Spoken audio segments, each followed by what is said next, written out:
pessoal, boa noite. Hoje a gente está aqui para receber a professora doutora Maria Luísa Batista Bretas.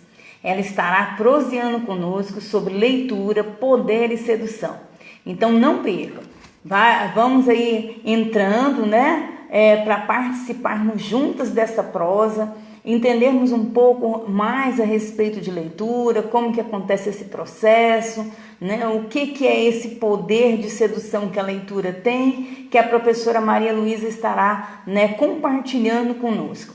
Vamos esperar então que ela entre aqui na nossa live, e a gente possa, vamos esperar então, juntos compartilhar, dessa prosa. Olá, dona Márcia, quanto tempo? Saudade da senhora. Que bom. Boa noite. Cheguei, estou aqui. Tá bem? Pois é, firme, minha filha. Pois é, dona Márcia, conversei com ela agora mesmo. Ô, amiga. Ó. Já tá aqui, eu falei para ela que saudade, quanto tempo que eu não vejo assim a dona Márcia, E ela chegou aqui, Já estamos com algumas pessoas aí importantes participando conosco, A Márcia Batista, deixa eu ver mais aqui. Prima, Carmen. A Refazioli, a Gláucia Carmo, então tem muita gente boa aí conosco. Ele só tá um pouco baixo o seu som. Tem como aumentar o volume? Deixa eu ver aqui. Melhorou um pouquinho? Melhorou agora? Tá um pouquinho melhor. Pessoal, vocês estão ouvindo bem a professora? Deixa eu dar uma olhada. Pode ficar tranquila. Essas coisas técnicas é aos poucos mesmo.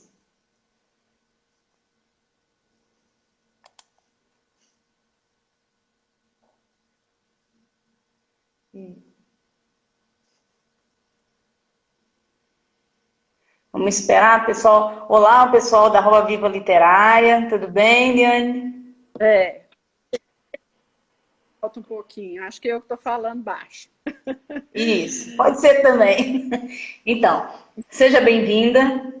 Muito obrigada por ter aceito o convite, Porque você, para mim, você é muito especial, tem uma importância nesse meu processo de formação, dentro tanto da academia como nesse processo educacional, Você é um ícone, dentro daquilo que tem de profissão, dentro dessa área de livro. Então, você para mim é um ícone, é um marco e é muito bom tê-la aqui comigo.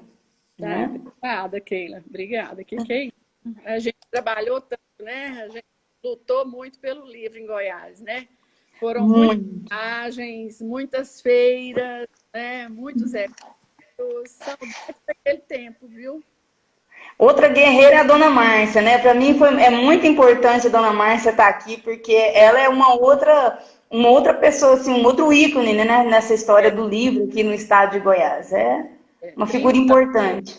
Ela ficou 30 anos na cultura goiana.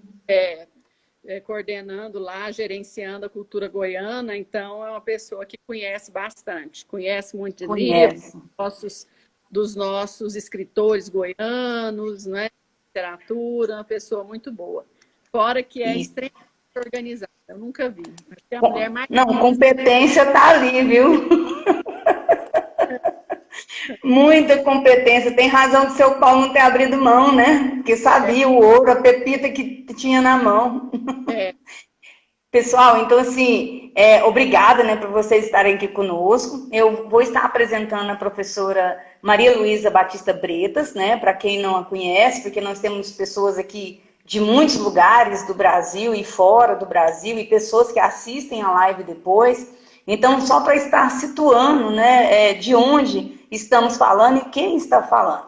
Então, a professora doutora Maria Luísa Batista Bretas possui graduação em Letras pela Universidade Federal de Goiás, mestrado em Letras e Linguísticas pela UFG, doutorado em Letras e Linguística também pela mesma universidade, com estágio de doutorado sanduíche na Escola de Altos Estudos em Ciências Sociais de Paris, França, e pós-doutorado em Ciências Agrárias pelo Instituto Federal de Educação, Ciência e Tecnologia do IF Goiânia.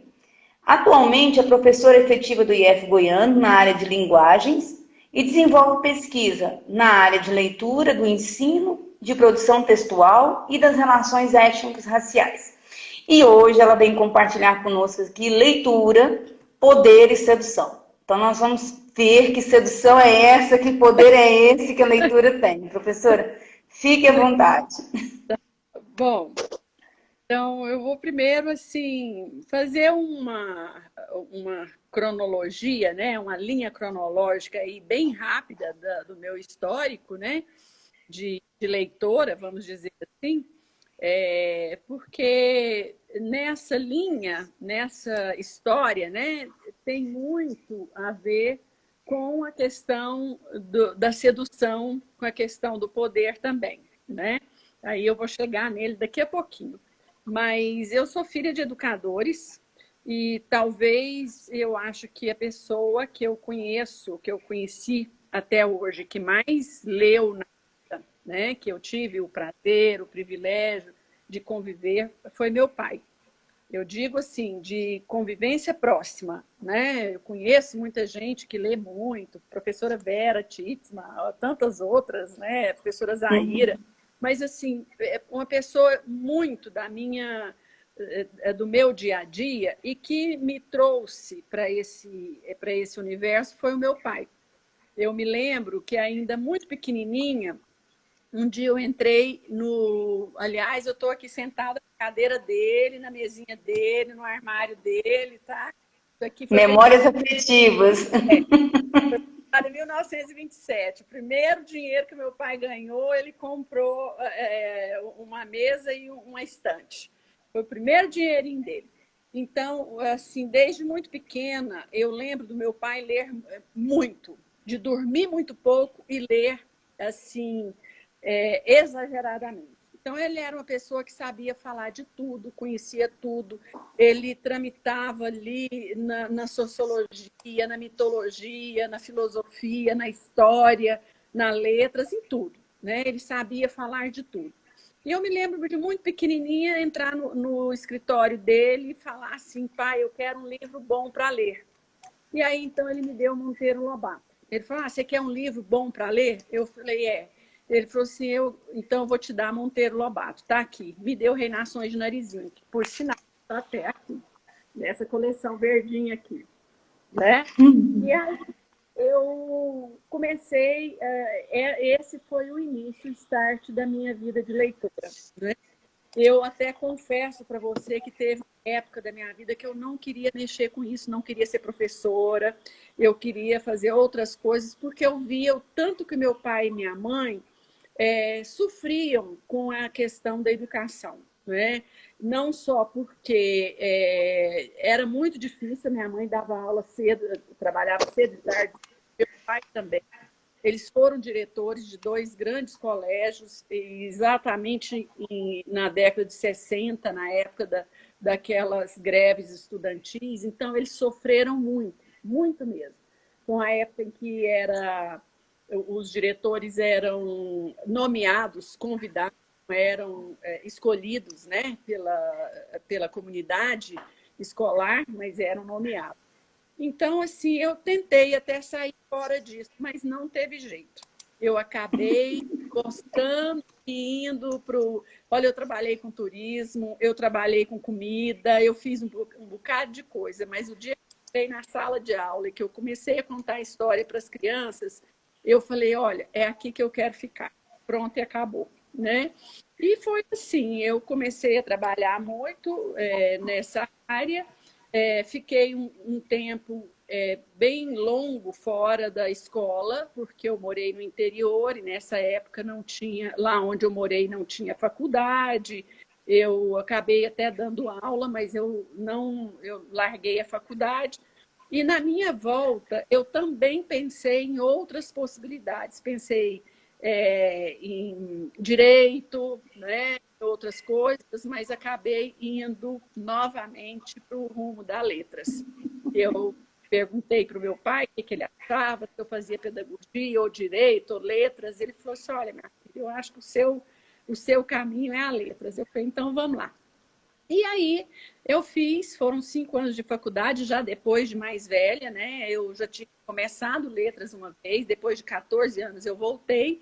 E assim, mas o start mesmo para o meu trabalho com leitura, ele foi dado no Externato São José, uma escola particular de Goiânia, né, que me convidou, minha prima era professora lá na época, me convidou para trabalhar, eu fui, e aí eu comecei a contar história para as crianças. E fiquei lá quase 10 anos, e depois eu fui para a Secretaria de Educação. E sempre estudando, trabalhando e falando sobre leitura. Eu acredito que a leitura ela traz muitas oportunidades para a gente. E aí agora eu vou falar da questão do poder. A Ana Maria Machado tem um livro muito interessante que chama-se Texturas, né, sobre livros e sobre leituras e escritos. E aí ela fala uma coisa que nós brasileiros deveríamos olhar a questão da leitura por um outro prisma. Que a gente fala muito, quando a gente fala sobre leitura, nós brasileiros falamos sobre que é paixão de ler, o hábito de ler, o gosto pela leitura. Ela fala, tudo isso é muito bom e é muito válido. Mas nós deveríamos perceber o poder que a leitura nos dá. Então, eu trabalho muito com os meus alunos hoje nessa questão, do poder que a leitura nos dá. E eu falo muito da minha experiência, né? Porque sempre fui professora, era filha de professoras, eu tinha toda a vida também não é muito fácil para a gente, o dinheiro é ali contado. E eu, no entanto, a leitura me deu o poder de morar nas cidades mais caras do mundo, que é Paris, né? Eu estive quase um ano, exatamente pesquisando sobre a leitura, fiz uma pesquisa bem longa sobre sociologia da leitura e conheci os maiores da leitura no mundo ocidental, o Roger Chartier, né? Quando a gente fala de leitura, é o papa da leitura no mundo ocidental, Roger Chartier, Jean, o Jacques Lenhart, que foi meu co-orientador, né? Michel e pessoas que têm muitos livros publicados, muitos artigos, né? Então, a oportunidade de conhecer, de fazer pesquisa com eles, de estudar. De tudo. Então, foi um momento muito feliz e muito produtivo da minha vida, esse estágio na França. Né? E a partir daí, eu comecei a publicar muita coisa, livros, né? Então, hoje eu tenho 9 livros publicados, vários textos de livros.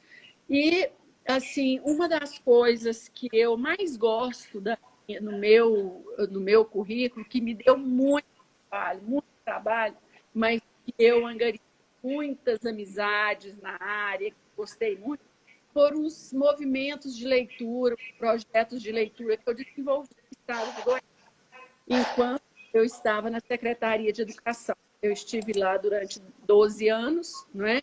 Então, fiz vários projetos do programa Cantinho de Leitura, programa de bibliotecas das escolas estaduais, porque me incomodava demais, viu, Keila, as bibliotecas nossas das escolas estaduais.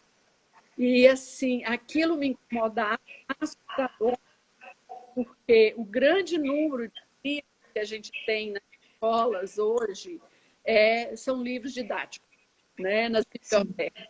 Não são livros literários, que são exatamente os livros que vão formar novos leitores. Né?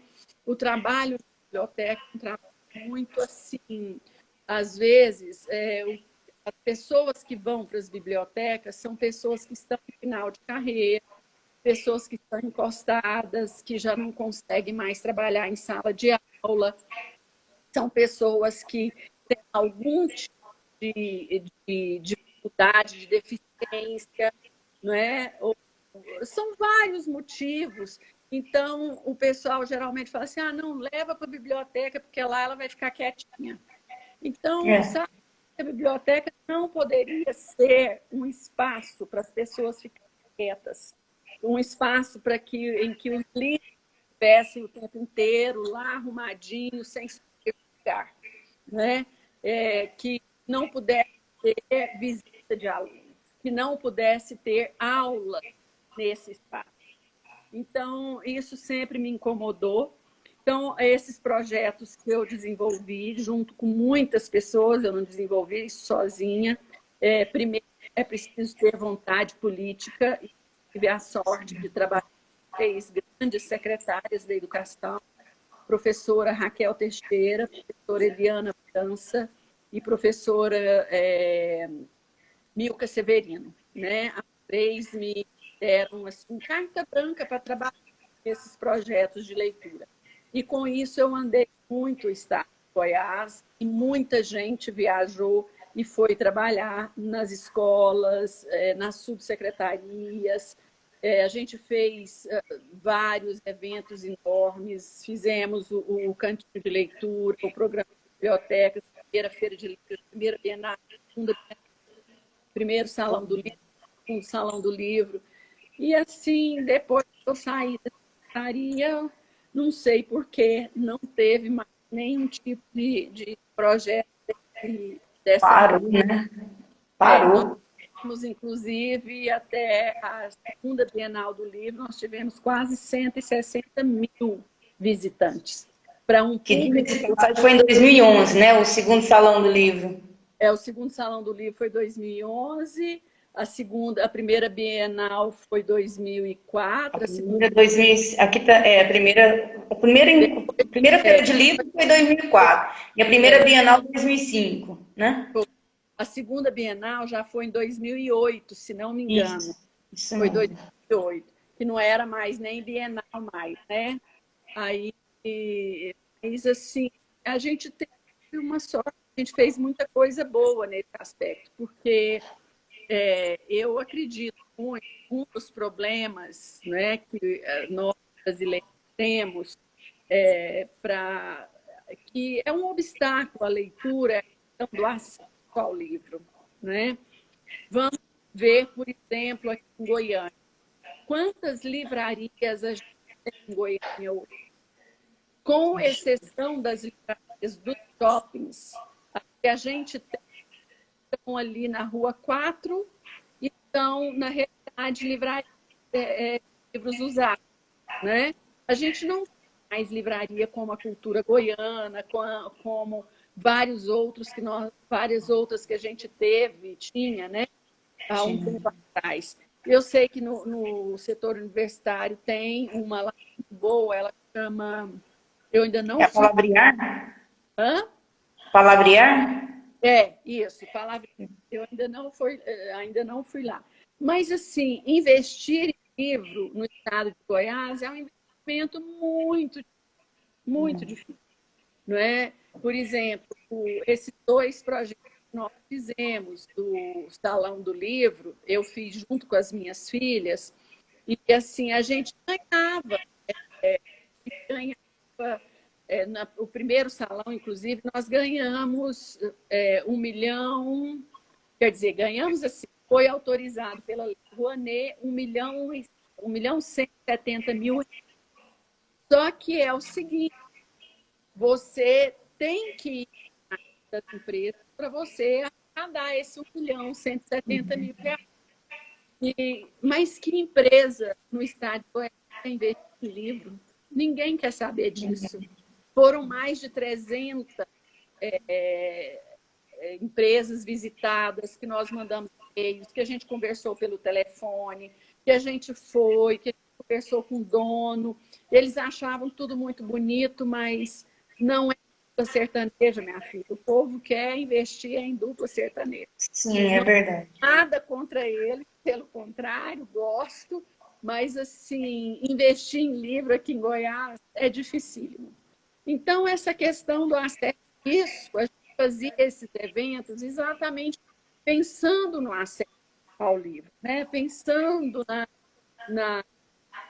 em colocar o público goiano, goianiense, mais próximo do livro. É interessante porque depois, assim, em muitos cursos que eu dei, muitas aulas, turmas que eu lecionei, as pessoas falavam: nossa, professora, eu lembro daquele evento, assim, assim, assim e tal.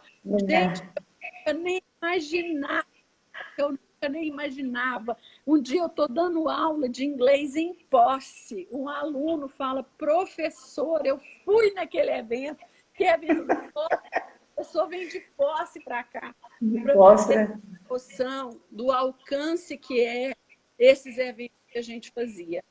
Então, isso me deu sempre muita alegria, muito trabalho, mas, assim, mas era bom, era legal, sabe? Eu gostava. Então, só para terminar a questão do poder e sedução, eu concordo muito com a Ana Maria, eu falo muito para os jovens, meus alunos, na questão que eles têm que perceber o quanto a leitura traz poder para quem lê, né? Assim, muito. Vamos perceber uma coisa: as propagandas e as campanhas que são feitas no Brasil são essas, de ler, gosto de ler, mas no hemisfério norte eles fazem campanhas sobre o poder da leitura. E veja bem, onde é que estão os maiores números de prêmios Nobel do mundo? Está no hemisfério norte. As maiores empresas no hemisfério norte.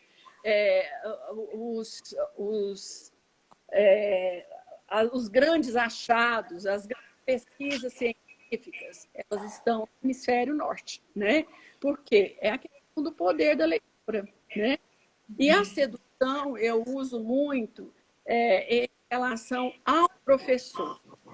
A questão de sedução, assim, a gente tem uma dificuldade muito grande de trabalhar com os nossos jovens sobre leitura, de falar para eles da importância da leitura. Então, novamente, a Maria fala isso, né? Que a literatura, principalmente, assim, olha, eu não acredito que ninguém ensina o outro a ler literatura. O que acontece é você inocular a vontade, esse livro, né? Como a cobra inocula o veneno dentro do corpo da gente, é inocular o gosto, a vontade, a paixão pela leitura nesses jovens, né? Então, a gente tem que fazer isso pela sedução. E que jeito que eu seduzo? É comentando sobre livros que eu leio, autores que eu gosto. O ano passado, eu tive uma experiência muito legal, mas foi linda com os meus alunos do segundo ano lá de Ipameri. Eu fico sempre pensando em coisas diferentes para a aula, né? E eu nunca tinha dado aula para eles no campo de futebol. Eu já tinha dado aulas na quadra, eu tinha feito umas literárias com eles lá, cada um tinha que passar e fazer um trabalho. Eu já tinha dado aula no laboratório de informática, fazendo game com eles sobre leitura e literatura. Enfim, eu já tinha feito de tudo. Mas na biblioteca também, né, na sala de estudo. O único lugar que eu não tinha dado aula para eles aí era no campo de futebol. Eu falei, o que eu vou fazer com eu estava trabalhando gêneros literários, né? Eu ia trabalhar gêneros textuais. E um deles é o gênero literário. Eu falei, eu já sei o que eu vou fazer. Tem um texto da Cora Coralina que eu gosto demais, que é o poema do livro. Ela tem a oração do livro e o poema do livro, né? Aí eu tirei chefe do poema do livro e marquei com os meninos um piquenique com tudo de milho, que tivesse coisa de milho. Aí, alguma fizemos pipoca de sal, de doce, né? Pipoca de leite ninho, chocolate, tinha bolo de milho, tinha curau. Eu pedi para a dona de que possa funcionar lá fazer pamonha. Bem, ela fez pamonha para os meninos. Então, tudo em 2 aulas para a gente ler o poema da Cora Coralina e um texto também que chama Milho de Pipoca, do Rubem. Olha, foi tão bom, tão interessante. E uma aluna minha virou e falou assim, professora, eu gostei tanto disso, por que a gente não trabalha com a Cora Coralina? E eu pensei, eu falei, se você quiser, não faz parte do programa, porque literatura foi no ensino médio, não tem, nem na graduação. Depois, na pós-graduação, você vai trabalhar com os escritores, com autores goianos. Você não vê isso na graduação, pelo menos na minha graduação não teve. Um ou outro professor levava um ou outro texto de escritores goianos, mas não tinha.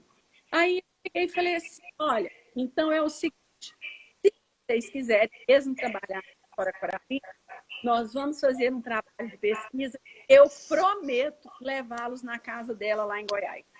Menina, mas esse negócio foi um auê nas duas turmas que eu tinha. E dos 55 alunos que eu tinha na época, apenas 3 estavam na cidade de Goiás, antiga capital. E aí acabou que em novembro nós fomos visitar a casa de Cora Corapina, ficando até o Vila Boa de um dia para o outro. Os meninos puderam aproveitar os museus, a casa de Cora. Tivemos palestra com a professora Goiânia Ortiz, com a professora Hebe Lima, que são duas experts em Cora Corapina. Aprenderam a fazer pastel de Goiânia, né? Entraram naquele mercado. Enfim, olha, 2 dias da cidade de Goiânia, eu acho que valeram mais de quase um ano de literatura em sala de aula. Com certeza. Eu acho que a sedução é isso, né? É você... E sim, os meninos gostaram tanto de trabalhar com Cora Coralina, não só pela questão da literatura, mas pela mulher que ela foi, né? Pela mulher que ela se mostrou ser, né? Num momento tão difícil para as mulheres, né? Que era esse final do século atrasado, século passado, uma pessoa que sofreu muito, né? Para chegar onde chegou. Então, o poder é esse. E a sedução é essa, né? É isso. Ficou à vontade. Nossa. E seduz mesmo, né? O que você fala, a gente fica aqui vidrado, né? Escutando. E você tocou num ponto, assim, que esses dias eu até havia comentado que o estado de Goiás viveu um momento muito bom, né? Nos anos 2000, com esses projetos do Cantinho com Leitura, que o Cantinho foi a ação foi nos anos 2000, não foi? 2000. E aí eu até listei para falar para o pessoal que está nos assistindo, que às vezes não é aqui do estado de Goiás. Então, a professora Maria Luísa, olha, ela organizou um primeiro encontro de professores dinamizadores de bibliotecas em 2001, o segundo encontro de professores leitores também em 2001, a Feira de Livros do Programa de Biblioteca das Escolas Estaduais em 2001. Ó, isso antes da lei, que tem a lei da Biblioteca da Escola agora de 2010, isso aqui foi em 2001. Segundo encontro de professores dinamizadores de bibliotecas em 2002. Primeira Feira de Livros do Estado de Goiás e sexto Encontro Nacional de Escritores em 2004. Primeira Bienal de Livro de Goiás, homenagem a Bernardo Ellis em 2005. Primeiro Salão do Livro Infantil e Juvenil de Goiás, 2008. Segunda Bienal do Livro de Goiás, homenagem a Bariana Hortense, 2009. Semana Nacional da Leitura e da Literatura, Praça, Leitura e Magia, em 2010. E segundo Salão do Livro Infantil e Juvenil, 2011. Gente, depois Goiás parou. Parou geral. Então, foi assim, foram 11 anos, praticamente, muito produtivos. Porque eu acho que a doida sou só eu, né? Lá. Pois é. Esses projetos todos, a minha grande preocupação, Keila, não era só a questão de colocar os livros na escola, na sala de aula. O Cantinho de Leitura, ele promoveu a compra de um acervo literário, 40 livros de literatura infantil, para cada sala de aula do estado de Goiás, até das escolas municipais e estaduais. Foram 759 mil livros que o Estado, a Secretaria do Estado comprou. Mas eu falava assim, não é só colocar o livro na sala de aula. Vamos ajudar esses professores a trabalharem com esses livros na sala de aula. Aí, o que nós fizemos? Durante um ano, eu coordenei um projeto chamado Caravana Literária, Essa caravana levou estudiosos da literatura infantil, contadores de histórias, professores de universidades, críticos da literatura, pessoas que conhecem a literatura. A gente alugou vans, várias vans, e o pessoal saía, 10, 12 pessoas, fazia um itinerário, por exemplo, eu vou dar um exemplo aqui, saindo de Trindade, ali passar por Casário, por Firminópolis, por São Luís de Montes Belos, Iporá, Piranha, né? E despejando professores, ó, o linguajar aqui estranho, né? Mas ia despejando professores com as suas malas de livros e depois vinha buscando, né? Então, assim, nós fizemos isso, eram cursos de 16 horas, nós fizemos isso em todo o estado de Goiás, em todo o estado. Bom, nós fizemos o programa, primeiro professores leitores, também fizemos lá na Pousada dos Pirineus, em 2 anos nós fizemos isso, foram mais de 1.200 professores de primeiro ao 5º ano do ensino fundamental. Aí, nessa hora, foram apenas os professores das escolas estaduais e um ou outro convidado das escolas municipais. Eles iam, aí a gente discutia a importância da leitura, a gente discutia a literatura infantil, a gente discutia projeto gráfico, tendo os livros do Cantinho de Leitura como o acervo para esse trabalho. E, assim, todos esses projetos que nós desenvolvemos, teve um trabalho anterior muito maior, que foi o de seleção de livros. Minha amiga, você trabalhou em editora, você sabe como é que é. A editora, ela quer vender. Ela quer vender. Então, ela não quer saber se o livro é bom, se o livro é ruim, ela quer vender. Né? Mas a gente tinha essa responsabilidade de colocar, de fazer os acervos com livros bons, com bom material. Então, o que a gente fazia? Primeiro, nós tivemos 13 professores, gente boa demais, analisando livros de literatura infantil. Teve a Sara de Oliveira, a Diane Valdez, né? Beatriz, Iris Valéria, foi tanta gente, tem uma colega sua lá também da biblioteca. Senhora Grata? Olha, teve muita gente lendo, professor coordenados, um projeto pelas professoras Maria Zaira Turque e Vera Tisman. Eu não fazia nada sem duas, porque se a gente quer falar sobre literatura infantil, sobre leitura no estado de Goiás, não tem como não falar sobre essas duas pessoas, né? São, de fato, as duas maiores autoridades que a gente tem aqui. Quem mais escreveu sobre literatura infantil, sobre leitura até hoje no estado, foram essas duas, né? Então, a minha preocupação não era só comprar o livro e mandar para a escola. A gente precisava fazer um trabalho diferenciado. Por exemplo, o projeto de biblioteca nas escolas estaduais. Eu sempre tive uma dificuldade enorme, porque toda visita que eu ia, para te dizer a verdade, eu fui, acho que, uns 160 municípios do estado de Goiás. Eu fui com tranquilidade. E todo lugar que eu ia, toda escola que eu ia, eu pedia para ter a biblioteca. Né? E aquilo me dava uma agonia quando eu via que era depósito de panfleto de escola, depósito de livro didático, depósito de tudo quanto é. Né? E aí eu ficava agoniada com aquilo e eu queria trabalhar, não só comprar livros para levar para a biblioteca, mas que a gente fizesse um trabalho diferenciado com os professores. A gente sabe que nas bibliotecas das escolas estaduais nós temos pouquíssimos bibliotecários, pouquíssimos. Nós temos pessoas, professores que estão... Professora, não tem não.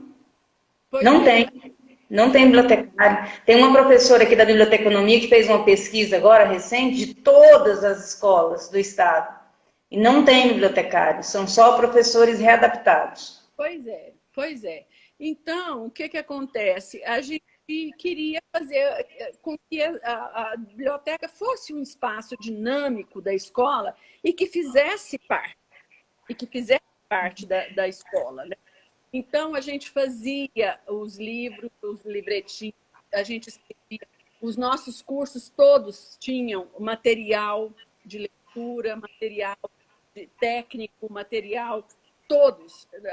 Tanto o primeiro encontro dos dinamizadores, quanto o segundo. Esse aqui fui eu que organizei, ó, Biblioteca Escolar, né, uma ponte para o conhecimento. Aqui tem a questão do detalhamento do livro didático. Tem tantos textos aqui, né? Biblioteca Escolar, Organização e Conservação. Só que já está superado, ele já é antigo, faz o que a gente fez, né?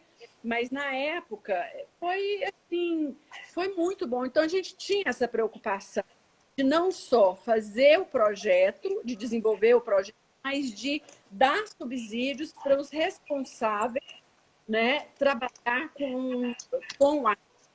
Até sobre aquele PNPE, Literatura em Minha Casa, também fizemos um trabalho muito interessante, que foi, quando eu fui visitar uma certa cidade, que eu cheguei lá, os livros estavam todos na biblioteca, lacrados, e não podia mexer.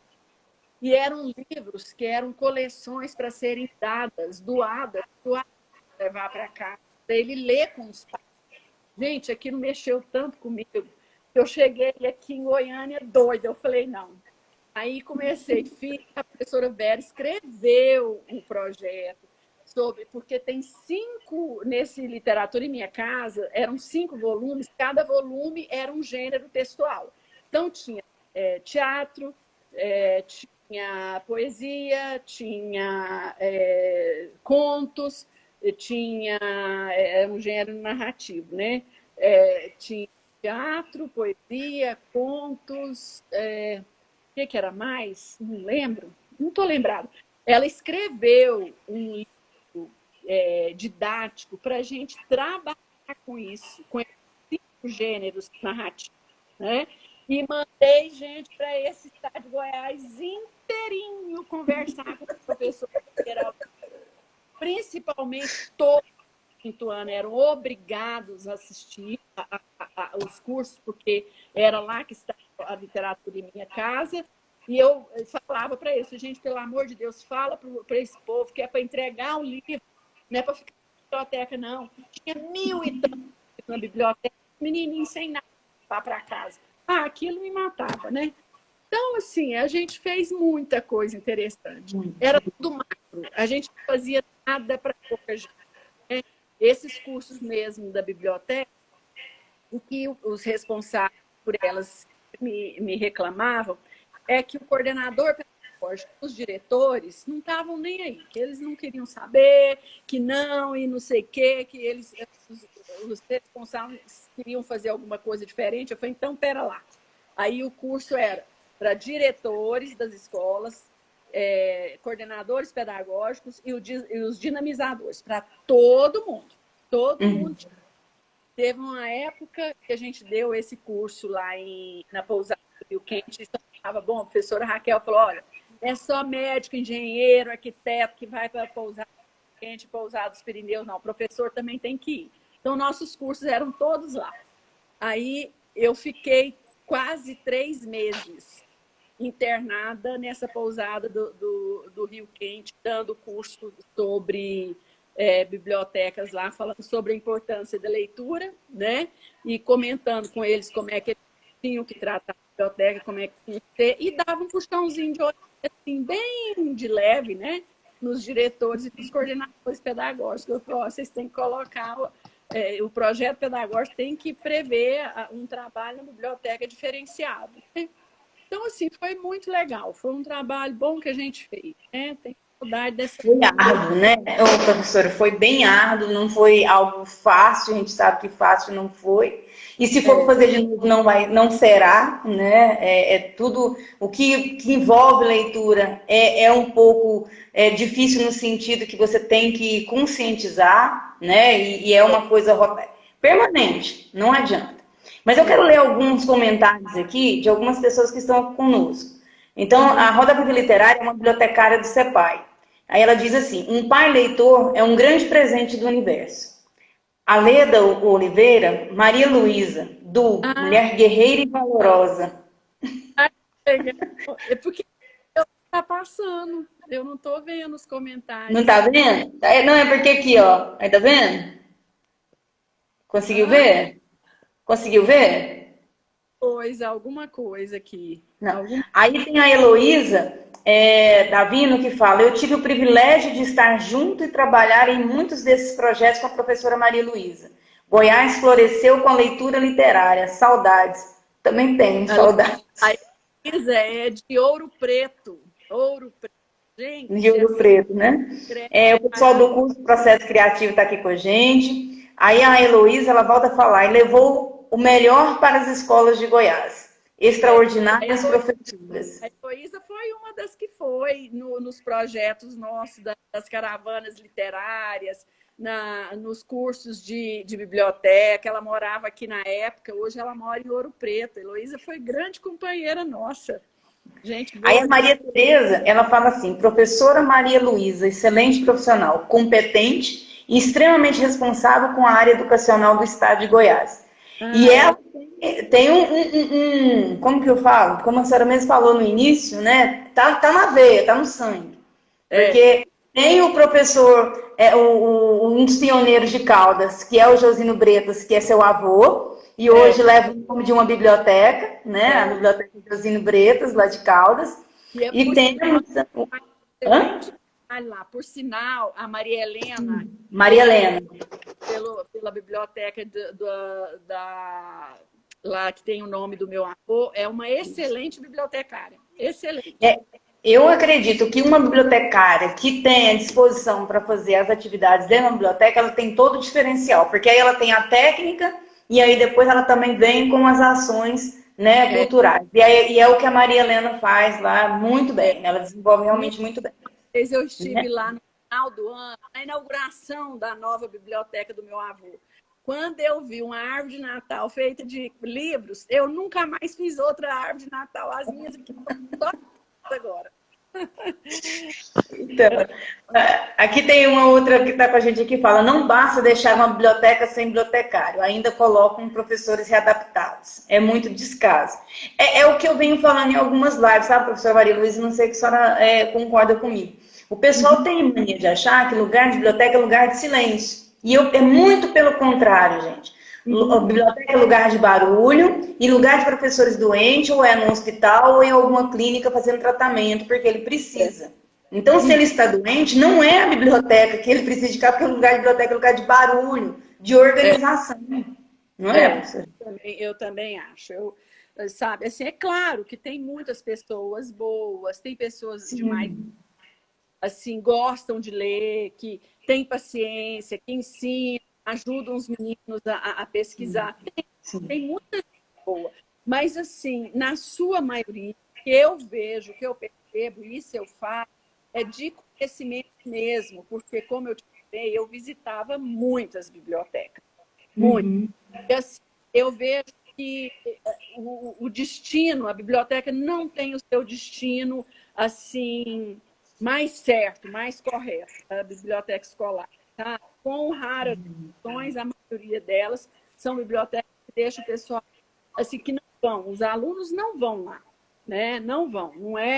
Ou então vão para castigo. O professor está lá, a menina está conversando demais. Fulano, ó, vai para a biblioteca, você está de castigo. Isso. Como lugar de castigo, é verdade. É uma das coisas que a gente fala com os meninos aqui do curso de Bíblia, sabe? Que é as experiências. A primeira coisa que a gente pergunta é as experiências deles na biblioteca. E a maioria vem com essa mesma retórica. Lugar de castigo. Ou então amontoado de livro e aí não tinha nem espaço para eles circularem. Olha, um dia 18 de abril, eu me lembro direitinho a data, foi mais ou menos 2002, 2003, eu estava numa escola, eu fui porque a televisão queria filmar para falar sobre leitura, sobre a compra dos livros e tal, numa biblioteca de uma escola grande de Goiânia, né, grande, até famosa, e eu estava lá na biblioteca 18 de abril, porque era o Dia Nacional do Livro Infantil, é o dia do nascimento do Monteiro Lobato. Quando, de repente, eu estou lá esperando a televisão chegar, chega 2 menininhos chorando. Falei, o que é que vocês estão fazendo aqui, meus amores? A professora, a gente estava brigando na sala, a professora mandou a gente castigo aqui para a biblioteca. E isso, a televisão já ia pegar para filmar. Deu vontade de filmar os meninos chorando lá, sabe? De falar, ó, o que é a biblioteca aqui? Não pode, gente. As bibliotecas de Paris, assim, são tão... não é só Paris, não. Eu tive a oportunidade de ir numa cidadezinha do interior da França, chamada Limoges, que é a capital da porcelana. E, menina, que coisa mais linda que é a biblioteca lá. É o prédio mais bonito da cidade. Então, assim, na França, como faz muito frio, as pessoas não podem, não ficam nas ruas, né, para circular ali nas ruas, elas vão para lugares mais fechados. E um dos espaços que é muito assim, apreciado pelos jovens é a biblioteca, porque as bibliotecas são grandes, são bem arejadas, são boas, sabe? Tem muitos livros. Então, eles ficam ali conversando, fazendo as suas atividades de escola, mas também lendo, né? É um lugar, é um ponto de encontro social da juventude.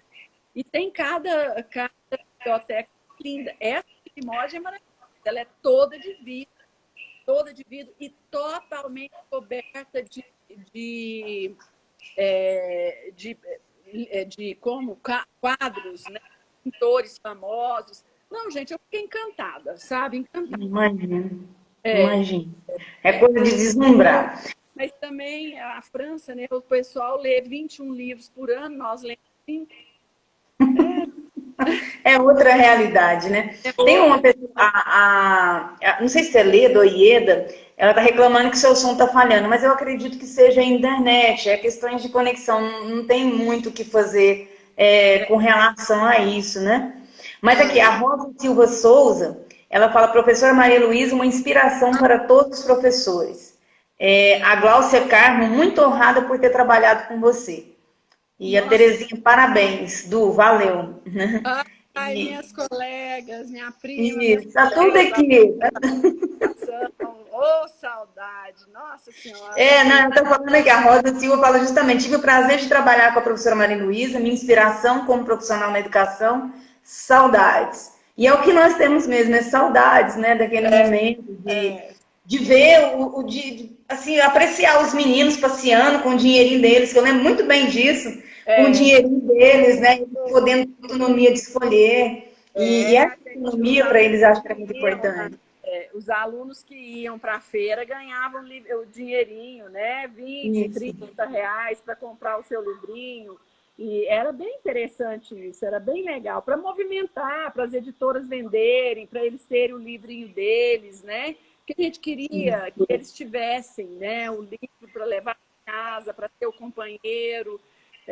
Então, essa questão do acesso sempre foi a minha grande preocupação, né? Que a Maria, ela fala que a gente forma leitores pelo exemplo, pela curiosidade, e eu acrescento o acesso. Mas o acesso ao livro no Brasil é muito difícil. Primeiro, porque nós temos pouquíssimas livrarias, hoje é só nos shoppings, não são todas as pessoas que dão conta de ir em shoppings, né?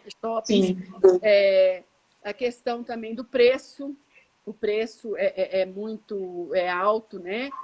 E também eu acho que muita questão cultural. A cultura do brasileiro não é a cultura leitora, né? A gente não acha 300 reais num tênis caro, mas a gente acha 20 reais num livro caro. Então, questão de valores, né? A gente acaba dando valor àquilo que às vezes não vai agregar tanto, não vai nos dar esse poder, né? Que você falou, né, que você comentou. A Eliana comenta que eu falei que ela é bibliotecária porque ela está no CEPAI, mas na verdade ela foi convidada, ela é pedagoga, e foi convidada para fazer contação de histórias. E eu tenho certeza, que esse trabalho em conjunto do pedagogo e o bibliotecário, ele é algo que deve estar enraizado, as pessoas começarem... essa disciplina que eu estou dando agora, sobre a biblioteca da escola, muitas meninas do direito, porque tá uma mistura, né? Porque é disciplina de inverno, então eu tenho do direito, eu tenho da letras e tem até da agronomia e da veterinária. E as meninas falam assim para mim, professora, eu não sabia que bibliotecário fazia tanta coisa assim. Para mim, vocês ficavam só lá, né? Tipo assim, à toa, né? Então, é justamente isso. Quando começa a compreender o processo, a função, né, Maria Luísa, é outra coisa, não é? É demais, né? É o tratamento da informação, é o tratamento do próprio livro, né? Pesquisa. Nossa, tem muita coisa para se fazer na biblioteca, né? É Assim, verdade.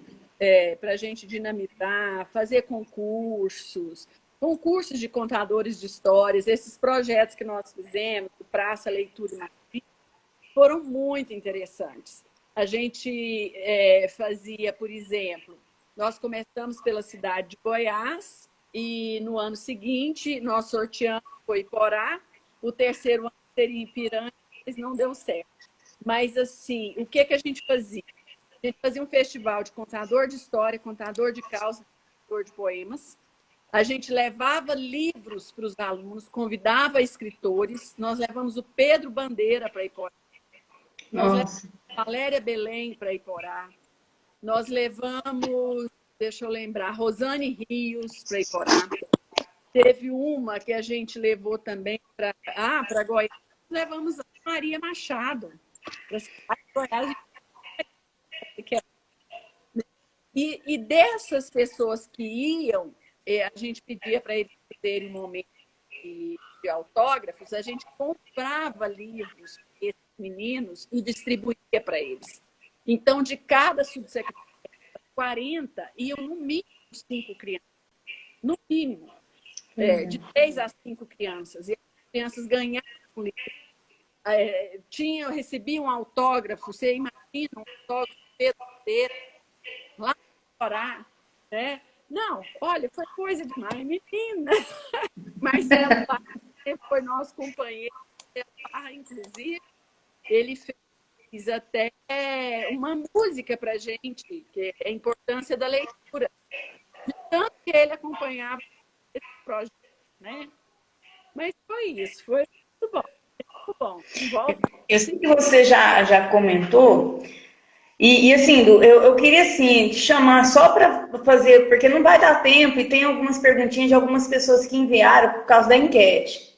E aí eu queria saber se tem como você voltar de imediato, a gente encerrar essa e voltar na outra, só para a gente não perder a live, porque a gente perde, né, se passar do tempo. Tá? Tá bom. Tá? Aí eu quero convidar vocês que acabou de chegar aqui, não tem um comentário aqui grande que eu quero ler para você. Eu não sei quem que é RPPR, mas eu conheci suas filhas, Sinara e Cíntia, fizemos o mesmo curso, sou filha da Gláucia, aí você já sabe quem é, né? Porque agora sempre fui fã delas e pelos seus talentos. Não sabia que eram suas filhas, né? Então, ficou sabendo aqui agora. As meninas também, filhos de professores, eles penam, viu? E as minhas meninas, assim, o que eu fazia, elas estavam junto comigo, fazendo também. Né? Então, teve uma época que eu fiz um trabalho do Monteiro Lobato, foram 150 fitas que a gente gravou daquele... Emília, Lobato, num curso que eu fui dar. E elas gravando.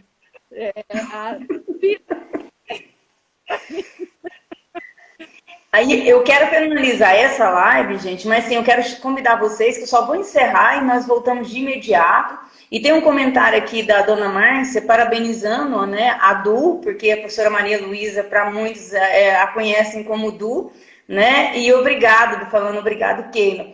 E para mim, assim, é uma satisfação imensa poder rever duas pessoas, a dona Márcia não estou vendo, mas só de tê-la aqui conosco nessa live, para mim já é uma grande emoção. Porque quando a gente trabalha num ramo livreiro tão árduo, como a professora Maria Luísa falou, e foi num momento de ápice, né, das livrarias aqui em Goiânia, porque infelizmente com a morte do Gabriel, muito se foi de livraria de peso, né, dentro daqui da cidade de Goiás, e depois o seu Paulo hoje também faleceu. Então, assim, a gente foi perdendo pessoas que eram base, né, dessa questão da promoção do livro e da leitura aqui no estado. Então, para mim, assim, é uma satisfação imensa ter a professora Maria Luísa aqui e a dona Márcia aqui comentando, uma pessoa sensacional. Só quem conhece sabe como que essa mulher é dinâmica, gente. É muito dinamismo que eu não dei conta de acompanhar, sinceramente. Eu Então, achava assim, nós uma dupla assim, que dava muito certo, porque eu pensava, imaginava, sonhava e e ela ela fazia. Doce querida tá falando assim, cheguei no final. Não, a gente não tá no final ainda. Vou encerrar só essa live, porque nós temos um tempo limite e já estamos voltando para eu perguntar duas coisinhas para a professora Maria Luísa e depois sim a gente estará encerrando. Tá tá, bom? Então até daqui a pouco. Gente, um beijo. tá. Pessoal, estamos aqui na segunda parte da nossa live, né, com a professora Maria Luísa Batista Bretas. Estamos falando sobre o livro, né, sobre a leitura, mas o tema é leitura, paixão e sedução. Então, ela já falou um pouco a respeito, né, do que seria o poder da leitura, o que seria a sedução da leitura, e agora nós estamos comentando alguns tópicos a respeito do livro em Goiás, a respeito da leitura, as ações culturais que foram executadas, né, no estado de Goiás nas décadas de 2000 até 2011, quando a professora Maria Luísa estava à frente aí da Superintendência de Ensino, do Ensino Fundamental, onde foram promovidos o Cantinho da Leitura, alguns encontros para professores dinamizadores, enfim, foi uma pessoa que trabalhou muito para a promoção do livro, da leitura e da biblioteca, né? E precisamos de mais pessoas assim que façam por Goiás, né, um pouco, né, ou mais efetivo ainda do que a professora Maria Luísa. Então nós estamos aqui só esperando, né, que o pessoal chegue novamente para que a gente dê com coisa que está muito boa. E obrigada a vocês que voltaram, né? O pessoal já voltou, sim, muita gente já voltou. O pessoal está com vontade de prosear, né? Então, tem uma pergunta aqui que a gente lança uma enquete e eu tenho, assim, no meu perfil do Instagram e do Facebook, desde pessoas analfabetas, porque eu trabalho, né, com algumas pessoas que são carentes, né, e não tiveram tanto acesso, assim, à educação, até pós-doutores, como é o seu caso também, e muitos outros professores. Uhum. Então, assim, tem algumas perguntas que são bem simples. Então, assim, tem uma que, na sua opinião, qual o papel dos círculos de leitura e se eles realmente contribuem? Olha, depois de estudar muito sobre leitura, ler sobre leitura, escrever sobre leitura, né, pesquisar sobre leitura, falar sobre leitura, eu assim cheguei à conclusão que qualquer tipo de leitura vale a pena e qualquer tipo de ação que leve à leitura vale a pena. Círculo do Livro teve uma época que eu fiz parte, quando eu morava no interior, eu comprava vários livros lindos, encadernados, né, do Círculo do Livro. Eu lembro que eu li Cyrano de Bergerac, eu li Madame Bovary, tudo desse Círculo do Livro. Eu acho que vale a pena. E se a gente também, uma coisa que seria interessante, a gente juntar pessoas que gostam de ler para a gente discutir leituras, né? Está dando para a gente na casa, mas dá para a gente fazer em lives, dá para a gente fazer por Hangout. Dá. Né? Então, eu acho que vale a pena. Acredito que seja algo produtivo, né? E surte efeito, sim. Principalmente quando você discute leitura com outras pessoas, né? A leitura que eu faço de um livro não é a mesma que a Keila vai fazer ou que outras pessoas vão fazer. Então, essas discussões todas enriquecem. Por isso, eu acho que vale a pena. Tá? Essa pessoa aqui, ela pergunta assim, existem estratégias para começar a ler? Principalmente para uma pessoa como eu, que sinto dificuldades em ler? A primeira coisa é que você deve ler aquilo que você gosta. para dizer a verdade para vocês, uma época que eu lia bastante era Bruna, Sabrina, Bianca. Quem já leu? Júlia, É, lembram disso? Uma leitura assim que o pessoal abominava, o pessoal da academia abominava, né? E tal. Mas, como eu disse agora mesmo, toda leitura vale a pena. Então, sim. a estratégia é ter aquilo que você gosta de, né? Aquilo que você gosta. Muitas vezes a gente fica sem saber assim, gente, mas eu não sei o que, que eu gosto de ler, eu não sei qual que é o tipo de leitura que vai me chamar mais atenção, mas você não vai saber se você não começar, né? Sim. Eu, por exemplo, eu gosto muito de romances Água com Açúcar, eu adoro, né, esses livros assim. Então, já não gosto de livro de suspense. Até, e uma coisa também, Sheila, que eu queria tocar no assunto, é que muita gente fala que não lê porque não tem tempo, né? A grande maioria das pessoas fala muito isso. Ah, eu não leio porque eu não tenho tempo. Mas tem um francês muito maravilhoso, que depois que eu li um livro dele chamado Como um Romance, do Daniel Pennac, ele tem uma fala maravilhosa. Diz o seguinte: a questão não é de saber se tenho tempo ou não para ler. Tempo que, aliás, ninguém me dá, mas ofereço a felicidade de ser leitor. Então, ser leitor é uma condição que você mesma vai se colocar. Eu quero ser leitora? Se eu Uhum. quiser, eu vou atrás, vou procurar. Então, né? Então, é uma felicidade ser leitora. Eu acho felicidade. A leitura já me levou para muitos lugares, não só lugares imaginários, lugares de fantasia, mas lugares concretos. E eu fui para estar lá. Eu fui falar sobre leitura.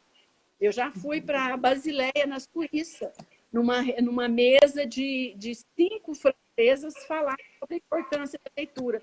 Olha o poder que a leitura deu. Você acha que seria possível? Não. Né? Se eu não tivesse, esse veio, né? Se meu pai não tivesse agarrado para por esse caminho, né? Então, deu muitas felicidades, muitas oportunidades. Eu sou muito feliz por isso. Então, a questão do tempo, ninguém vai te dar. Nem a família, nem seu namorado, nem seu marido, nem a sua escola. Imagina você chegar para sua diretora e falar assim: olha, amanhã eu não venho porque eu vou ler.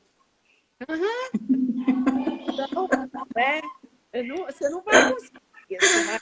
Você vai achar o penário que não tem roubado, que você rouba da família, da televisão, das festas que você vai, né, você não viu, você rouba um tempo É de ler. verdade. É maravilhoso. É Né? verdade. Tem Uhum. que ter disposição, né? Achar esse tempo, né? Ter que estar disposta para. Uhum. Aí você tocou agora há pouco, né, em qualquer, né, leitura, e teve um que perguntou justamente isso. Os gibis, jornais e folhetins podem ser considerados como leitura? São leituras muitas vezes informativas, né? Mas são leituras e são boas leituras. Agora, o que de fato vai formar um leitor crítico, um leitor que sabe pensar sobre si, pensar no outro, um leitor que vai exercer a empatia, de sempre estar no lugar do outro, essa leitura, e é a mais proficiente delas, é a leitura literária.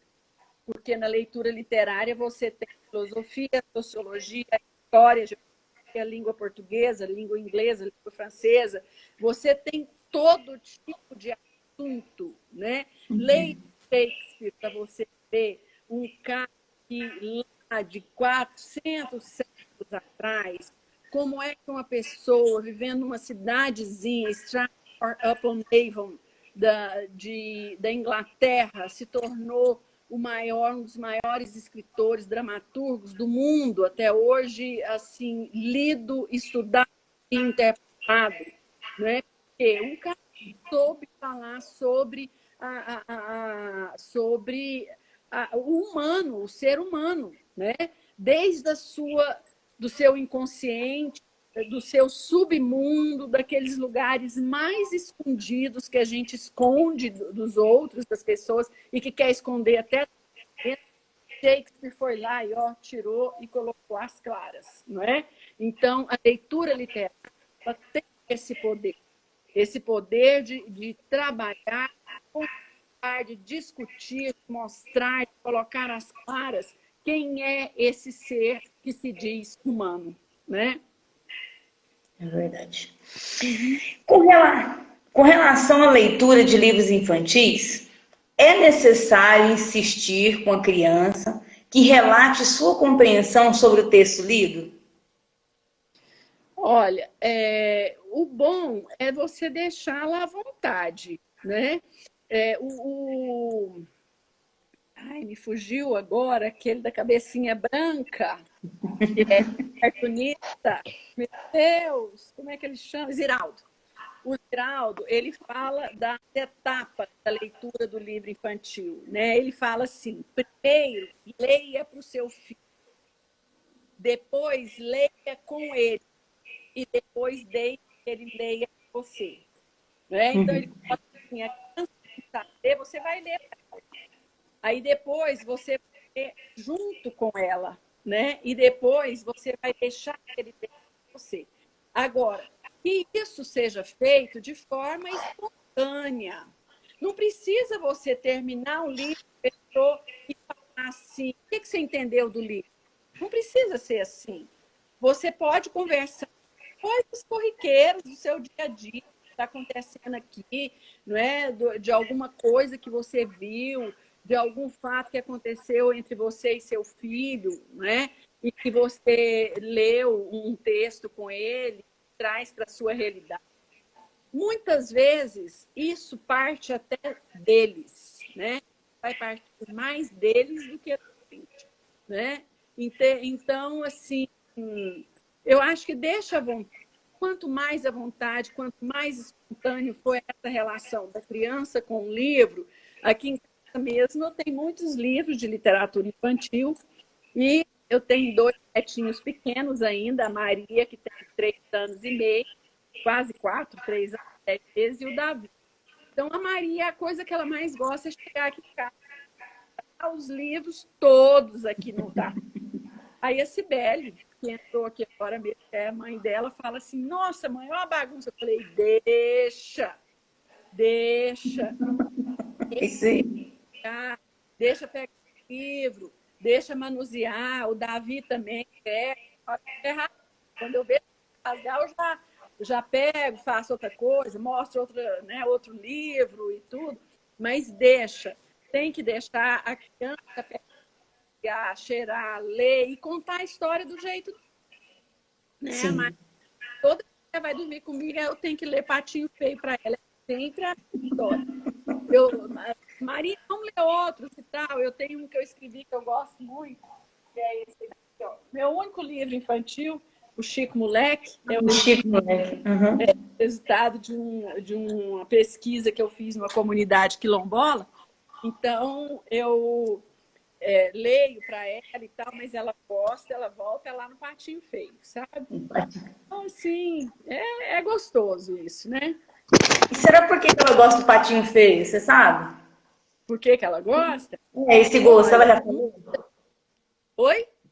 Ela já comentou por que ela gosta do Patinho Feio? Primeiro, eu acredito que é porque é um livro muito colorido, ele é bem colorido, né? Ele é um livro rimado, ele é feito de quadrinhas, para cada tem quadrinho, e aí a gente lê assim com aquela rima cadenciado, né?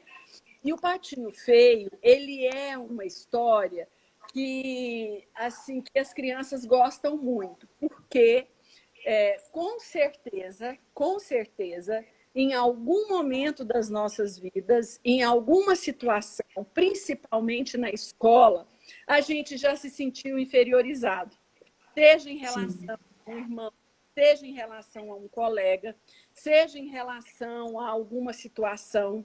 Então, assim, e o Patinho Feio, ele trabalha muito essa questão da criança que é inferiorizada, né? Que é relegada, que é discriminada e que depois ela consegue se transformar em um lindo cisne mais bonito do que todos. Aliás, os contos de fadas, eu estou até trabalhando isso com uma aluna minha, eles são muito importantes para as crianças, principalmente as crianças aí da primeira infância, né? E aí até 4, 5, 6, até 10 anos.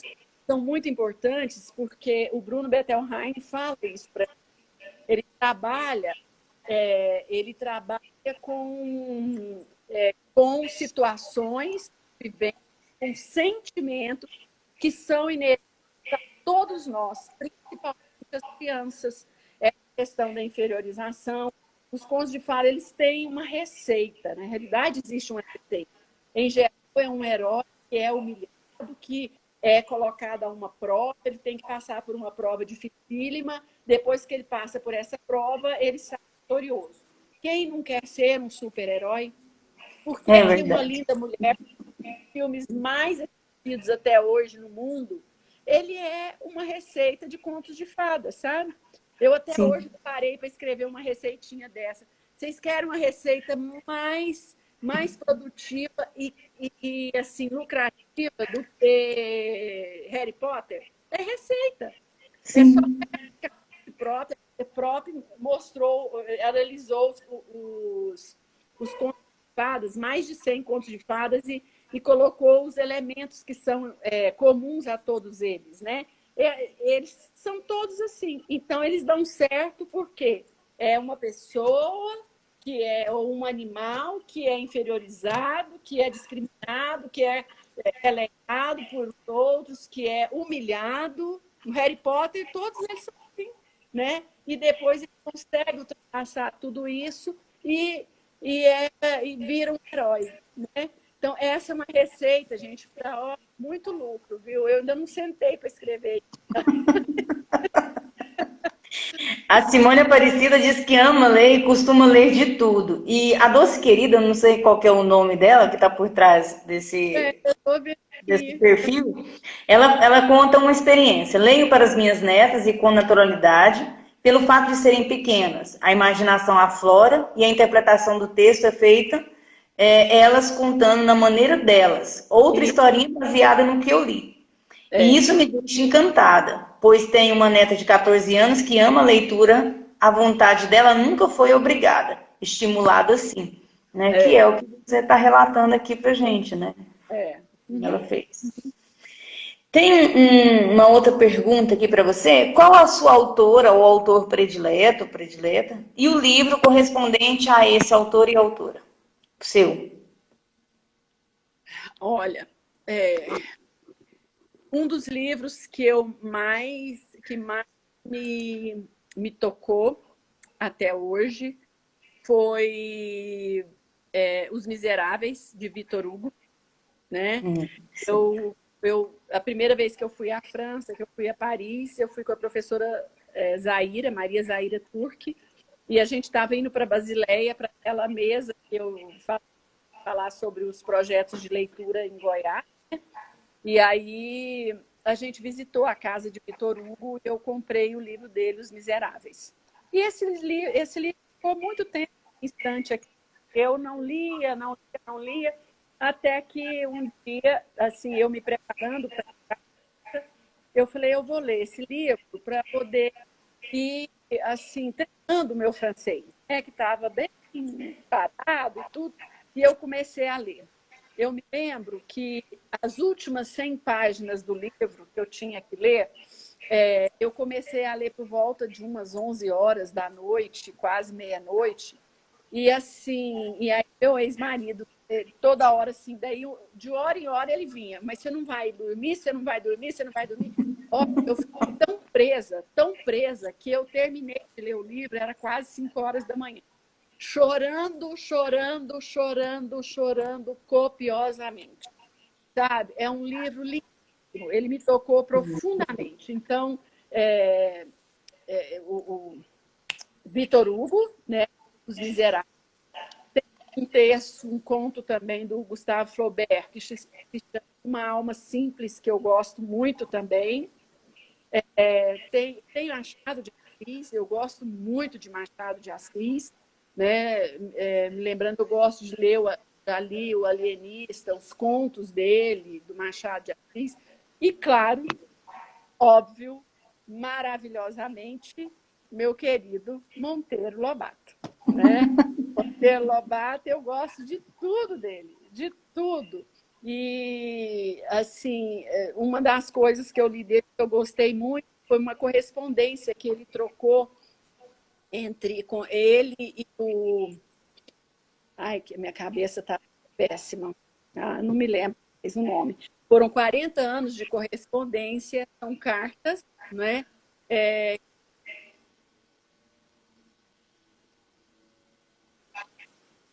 A Barca de Gleisi.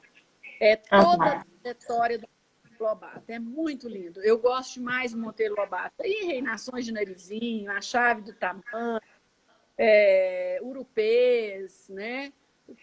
Todos os livros da literatura infantil do Monteiro Lobato, eu gosto de todos eles. É uma grande paixão que eu tenho na minha vida, é Monteiro Lobato.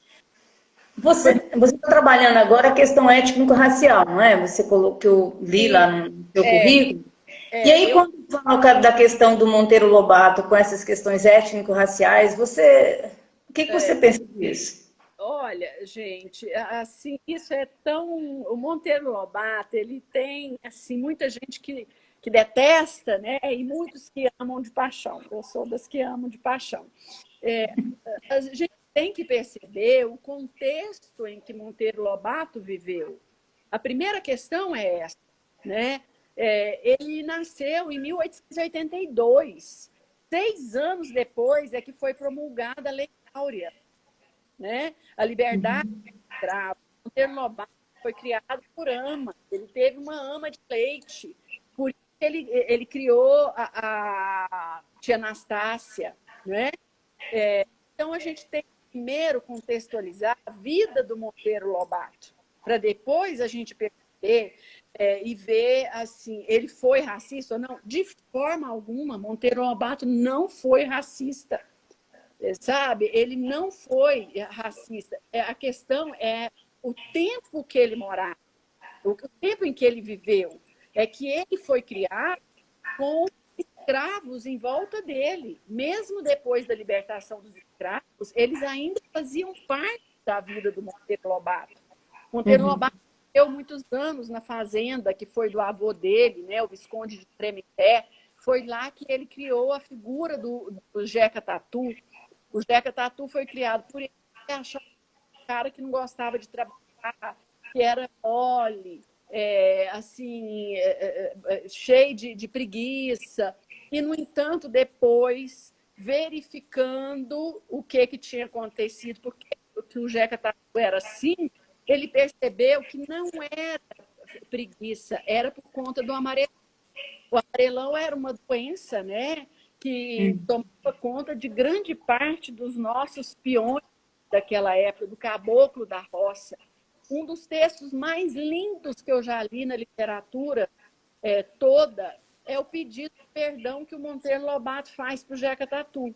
É um criador que cria uma criatura indolente, inerte, preguiçosa, e que depois ele percebe e pede perdão, né?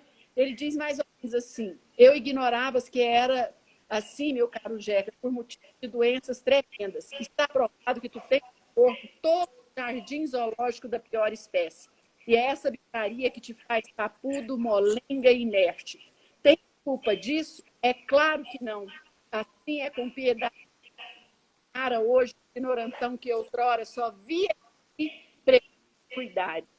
Creia, Jeca, tudo isso sem tirar uma vida, mas ainda és a melhor coisa desta terra.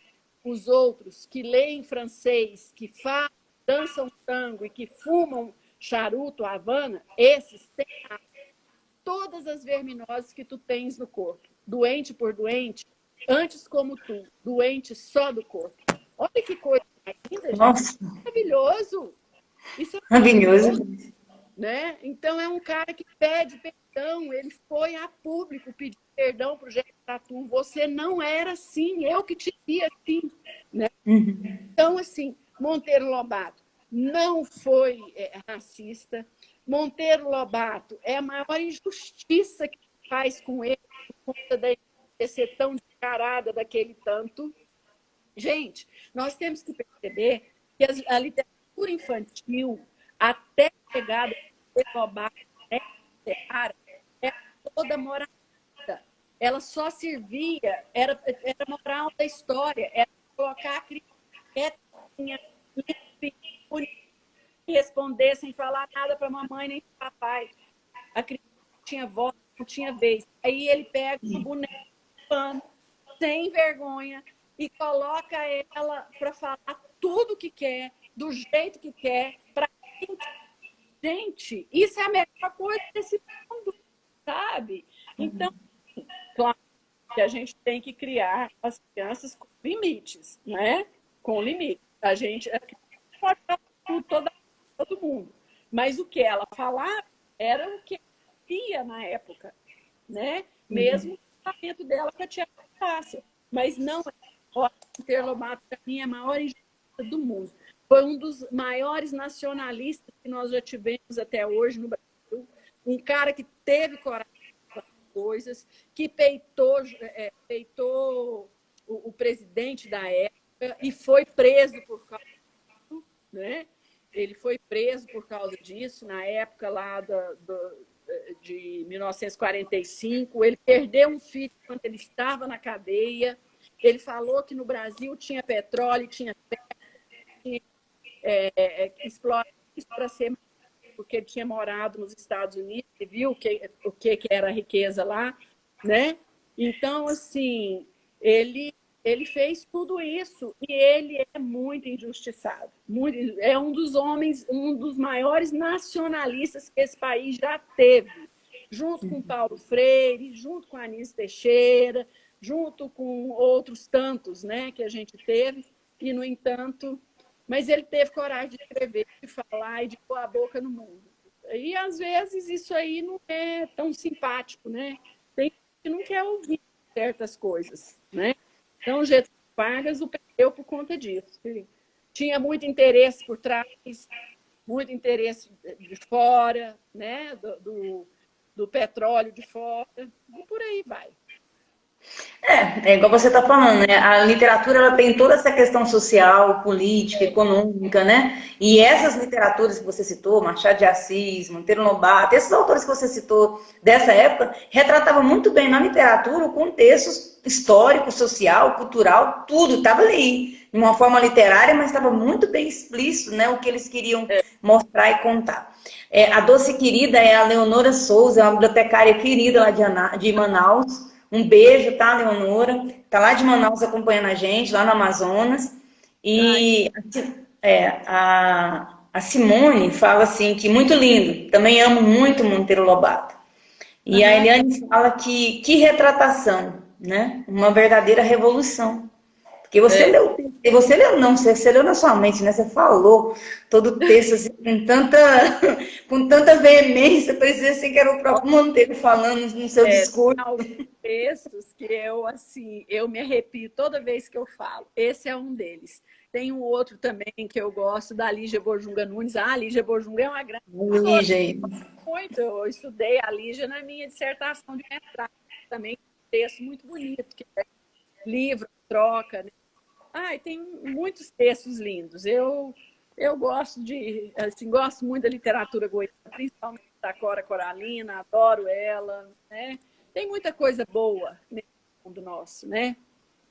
Muito. E assim, eu acho, aquilo que você diz de experiência com os seus alunos lá do campo de futebol, eu fiz algo similar numa disciplina de inverno que eu dei o semestre passado, e teve uma menina da pedagogia, ela estava no último semestre.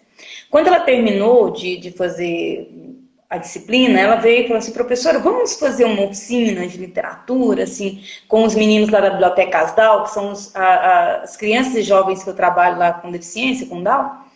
Eu falei assim, vamos trabalhar Cora? Eu falei, vamos. E aí nós trabalhamos cocadas e os meninos verdes, porque os meninos verdes trabalham justamente essa questão da diferença, né? E o que foi barato dessa experiência, Maria Luísa?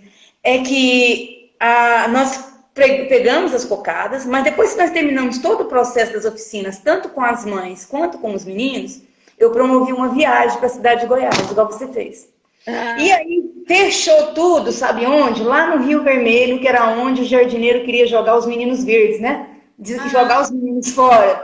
E nós fomos lá para o Rio Vermelho, sabe? Então foi onde nós encerramos a nossa oficina literária com as mães e com os meninos, assim. E foi muito rico. É bom demais isso, é muito bom. Muito bom. A Terezinha, que está assistindo também, ela falou, ninguém melhor do que você, Edu, para falar de Monteiro Lobato. Apaixonante. Apaixonante. Stephanie, minha prima que me levou lá, a Terezinha, a gente desenvolvia muitos projetos de leitura lá. Monteiro Lobato, todo ano tinha um projeto. É bom demais. Bom demais. Pois é muito bom, porque eu acredito que esses projetos de leitura com a literatura, trazer eles, né, aquilo que está sendo, que foi dito há tempos, e contextualizar, fazer com aquilo que tem oportunidade, igual eu tive a oportunidade de levar eles na casa da Cora, você teve. Então a gente pegou tudo aquilo que estava escrito e eles puderam observar, né, como que é aquilo, né, como que estava sendo, foi escrito e o que é na verdade, a partir da visão deles. Porque agora já era o contexto deles. Então, eu acho muito bom trabalhar a literatura dentro dessa perspectiva que eu tenho tentado com os meninos lá da Asdal. E quando eu vi você contando, dá super certo. E ver você falando de literatura é algo que parece que contagia, você contagia, gente. Esse ano, a nossa ideia era levar os meninos para Ouro Preto, porque eu fiz um projeto, escrevi um projeto sobre arte moderna, né? A Semana de Arte Moderna, então era sobre a questão das mídias, né, e tudo. Então a nossa ideia era ir para Ouro Preto no início do ano, para a gente ver o berço da literatura brasileira, né? Ai, que E legal. depois a gente iria finalizar no final do ano com uma ida ao Museu de Arte Moderna em São Paulo. Aí você me leva junto, viu? Só que a pandemia cortou. Não, a pandemia cortou muita coisa. Cortou. Mas pelo menos a gente está tendo lives, né? Isso. Mas assim, um projeto que a gente pode colocar o ano que vem, eu acredito que isso passa. Meu Deus do céu, tem que passar. Maria Luísa, só tenho mais duas perguntinhas, vou fazer elas numa só para você. Tá? Pode ser. E assim, ó, sou leitora, mas às vezes me perco em meio a tantos livros. Qual a sua sugestão após cada leitura? Essa é uma. E aí tem uma outra pessoa que pergunta assim, existem maneiras corretas de se ler um livro? Então... Vou começar pela segunda. Tá, o Daniel Penac, no livro dele, como um romance, que ele fala da questão do tempo para ler, na contracapa, ele tem assim, os 10 mandamentos imprescritíveis do leitor. O que são esses 10 mandamentos? O direito de não ler, o direito de pular páginas, o direito de começar a ler pelo final, o direito de não terminar de ler, sabe? O direito de... Tanto, são 10 direitos, por aí vai. Então, minha querida, leitura é assim, você faz do jeito que você gosta, ou você vai ler onde você gosta de ler. Eu amo ler deitada na minha cama, só que também é um grande convite a dormir, né? Vou pegar meu livro para ler lá para meia-noite, 1h da manhã, e aí eu já estou cansada, a cabecinha já está assim, né? Cheia de coisas, já estou pensando no dia seguinte, aí eu começo a ler. Na realidade, faz tempo que eu não leio coisas assim, por exemplo, literatura. Eu tenho lido muito coisas teóricas, acadêmicas, né? Eu estou com muitos orientandos da pós-graduação, então eu fico lendo os trabalhos deles para fazer revisão. Então, essa leitura gostosa de Uns Miseráveis, do Victor Hugo, para ler e chorar, né? Éramos Seis, da Maria José Dupré. Poliana, tudo isso eu li, que eu chorava, né? Eu chorei também. Leituras, eu não estou tendo muito tempo para ler, né? Eu falei do tempo aqui, mas na verdade, assim, existe mesmo esse impedimento, né? Mas, assim, então a leitura você deve fazer do jeito que você gosta, onde você gosta. Uma das coisas que eu sempre faço, para onde eu vou, dentro da minha bolsa, sempre tem um livro. Se a bolsa é pequena, eu escolho um livro pequeno. Se a bolsa é maior, eu ponho um livro maior. Por exemplo, eu vou para a minha mãe, estou lá, né? Aí, o que eu faço? Pego o livro e vou ler. Então, assim, isso é bom. Eu estou na fila do banco. O que eu faço? Eu pego o livro e leio. Então, eu aproveito esses momentinhos assim, né? Mas, Sim. então, do jeito que você gosta de ler. Aí, a primeira pergunta, ela fala se tem alguma coisa, o que é para a gente fazer depois. Ela assim, eu sou leitora, mas às vezes me perco em meio a tantos livros. Qual a sua sugestão após cada leitura? Acho que é para não esquecer do que foi lido, né? Às vezes, a própria leitura já te encaminha para outros, né? A gente tem muita intertextualidade desses livros, porque, na realidade, os livros são sempre uma coxa de retalhos, né? Eles estão pegando ideias aqui e ali, tá? Mas o livro traz alguma ideia. A gente fica perdido mesmo. Mas, assim, pega aquele que você acha que, às vezes, pela capa, né? Eu leio todo tipo de livro. Um dia eu estava indo com uma colega para Brasília, eu trabalhava no Senar, no Serviço de Aprendizagem Rural, eu era coordenadora de um projeto de educação, educação ambiental. Aí eu estava indo para Brasília, uma menina, uma colega minha, junto comigo, tinha um livro lá que ela não estava lendo. Chama, eu nem lembro o autor mais, mas chama A Verdadeira História, a Real História das Mulheres Árabes por trás de seus negros véus. Sabe? Olha, eu li esse livro tanto na ida quanto na volta, foi em 2 dias, mas eu fiquei tão impressionada com aquilo, tão impressionada. Foi um livro assim, que me deixou assim, do quanto a mulher lá na Arábia, né, Saudita, ela é discriminada, ela sofre. Nossa, coisas assim horrorosas que eu li nesse livro, né? Não sei se é tudo isso, mas me deixou assim muito encabulada. Então, assim, é isso, eu estou indo para um lugar, pego o livro, que era meu, peguei emprestado, falei, deixa eu ler, e na volta eu terminei de ler. Então, eu vou lendo assim, o que me aparece na frente eu pego e leio, sabe? Às vezes pela capa, às vezes porque alguém fala, alguém gosta, né? Um livro, por exemplo, que eu tive loucura para ler, loucura, anos falando, ouvindo falar dele, o Diário de Anne Frank, eu tinha lido. O ano passado, eu, da minha marca, lá do IF Goiano, comprou. Eu falei, me empresta esse livro. Ele emprestou, eu li. Então, assim, sabe? A gente vai pegando livro aqui e ali, emprestado, compra, e vai lendo, né? E assim, Sim. formando a nossa biblioteca. Aí, eu acho, o que ela quer saber, assim, depois que você leu, você faz Ah, alguma resenha, resumo, para não se perder a tantas leituras? não, Não. não, eu não faço, não. Eu, Não. nos livros teóricos que eu leio, sim, eu vou marcando com texto passagens importantes, porque eu vou escrever alguma coisa sobre aquilo ali, então, e depois eu digito, eu tenho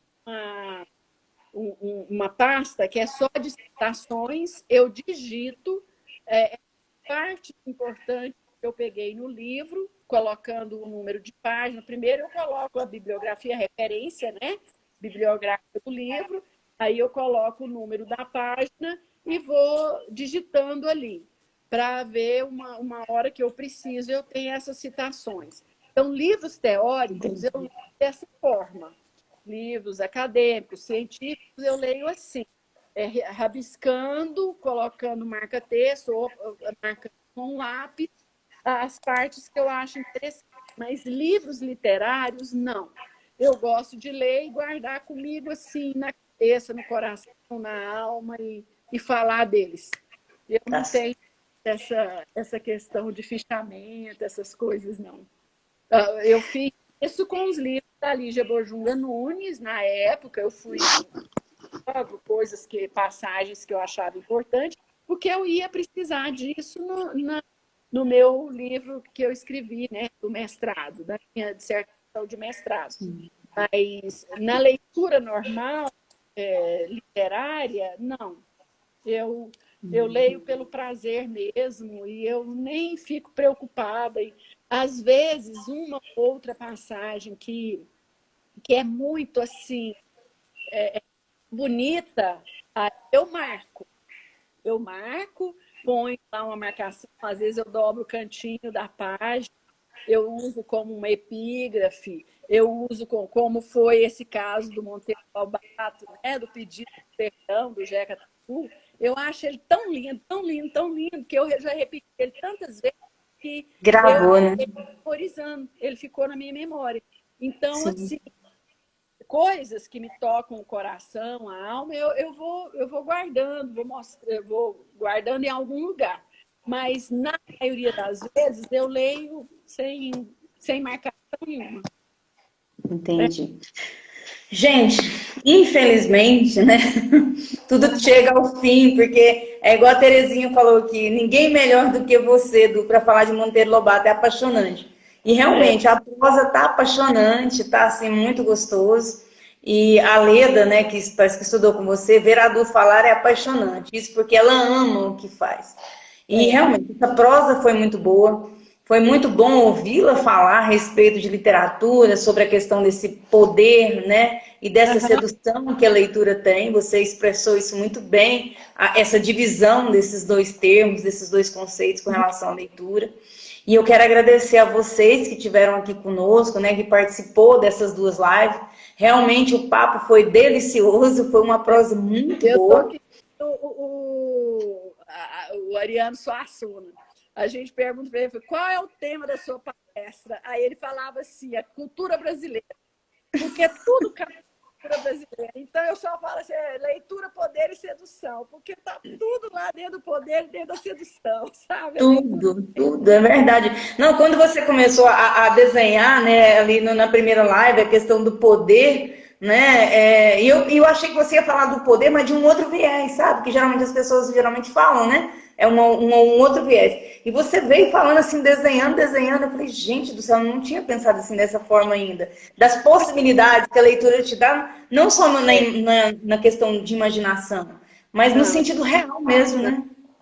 É um poder concreto, é um poder assim, é um poder que você vê, você sente ele acontecer. E a gente tem que mostrar isso para os nossos filhos, para os nossos alunos, sabe? A gente que é professor, a gente tem que mostrar para eles, meninos, olha, acorda, sacode, veja o que a leitura dá, o poder que a literatura dá. A gente tem, inclusive, um jargão lá na nossa sala, porque lá tem uma menina que lê, a menina e um menino, eles leem muito. Então, muitas vezes eu faço um tipo de pergunta na sala de aula, aí a Rafaela já me responde. Ela já responde de uma maneira tão bonita, sabe? Muito interessante. Aí eu já falo assim, tá vendo, meninos? Quem lê, aí eles completam. Sabe tudo, né? Então, é o poder que a leitura dá para... É o poder crítico, é o poder social, é o poder político, é o poder monetário, tudo. Argumentativo, né? Porque você falou, tem... Argumentativo, então, de todos, né? É verdade. Então, gente, eu fico muito feliz que vocês estão colocando aqui, né, que essa excelente live e Ana Paula, a Leonora que sempre está com a gente aqui. Leonora, um beijo, um grande beijo mesmo para vocês de Manaus. É uma amiga. Que pena que a live show, né, 10, chegando ao fim, a Simone. Então, assim, gente, realmente foi muito bom. E depois, se vocês quiserem assistir essa live novamente, ela vai estar disponibilizada também lá no canal do YouTube, se a professora Maria Luísa aceitar, né? Porque a gente tem um termo de uso da imagem. Ó, totalmente. Ó, Zeni, beijo, minha amiga. Ela é de Porto Alegre. Aliás, ela é do Rio Grande do Sul, mas mora em São Paulo hoje, a minha amiga Zeni. A Tá Marisa vendo? É o Brasil inteiro. Gente, a gente sabe que a pandemia teve muitos pontos negativos, ruins, ficar isolado, mas a internet, a inteligência humana nos permite contactar com tanta gente ao mesmo tempo, de tantos lugares, né, assim, de diversos. E assim, a gente perceber que o Brasil está um pouco aqui misturado, igual São Paulo, Amazonas, e tem gente também lá do norte, que eu vi a Neuza agora mesmo aqui, que é lá do Ceará. Então, assim, é muito bom ter esses momentos de prosa com pessoas de lugares diferentes. Dona Márcia, um beijo. Depois quero falar com a senhora também. Amiga. Nossa, a Márcia é demais. Uhum. Um abração, Márcia. Depois você me manda o link, então, do YouTube lá, para eu passar pro pessoal. Manda. Vou só fazer uma edição simples, juntando as duas lives, e aí depois eu mando para você. E eu deixo as considerações finais para você, professora Maria Luísa. Olha, bom, eu acredito muito, voltando aí no Monteiro Lobato, que um país se faz com homens e livros, né? Nós temos aí o homem, que significa a pessoa, o ser humano, a emoção, a razão, o coração, né? Tantas coisas, o sentimento, mas também livros que trazem a sabedoria, o conhecimento, a imaginação, a sociologia, a filosofia, tudo isso que a gente falou, né? Então, eu assim, acredito muito nisso. Agradeço demais a Deus por ter sido criada num ambiente de muitos livros, como os meus pais, né? Como meu pai tinha. E agradeço muito a ele por ter me levado por esse caminho. É um caminho que até hoje, embora muito difícil, muito sacrificante, de muito trabalho, mas ele praticamente só me trouxe alegrias, né? Então, a gente não pode esquecer, gente, de jeito nenhum. Se eu puder, se eu conseguir tocar em pessoa sobre essa questão do poder, e principalmente a nós, professores, pela sedução, né? Que a gente seduz a criança, o nosso jovem, pela leitura, pelo aquilo que a gente lê. Né? É claro que eles têm, porque eles gostam de ler, tudo. E o Roger Chartier fala isso, né? Que a gente deve aproveitar leituras selvagens. O que são leituras selvagens, entre aspas? As leituras que não são do cânone escolar, que não são indicadas pela escola, que esses alunos fazem, e por essas leituras selvagens, trazê-los, levá-los para uma leitura mais consistente, né? Uma leitura mais apaixonante, mais produtiva, né? Então, a gente tem que fazer isso, né? Aproveitar as leituras selvagens dos nossos alunos e mostrar a eles, sobretudo, o poder, né? E seduzi-los para isso, tá? Então, muito obrigado por quem assistiu, por esse tempo todo. Eu converso demais, falo demais, mas a hora que começa eu vou lembrando de uma coisa ou outra, né?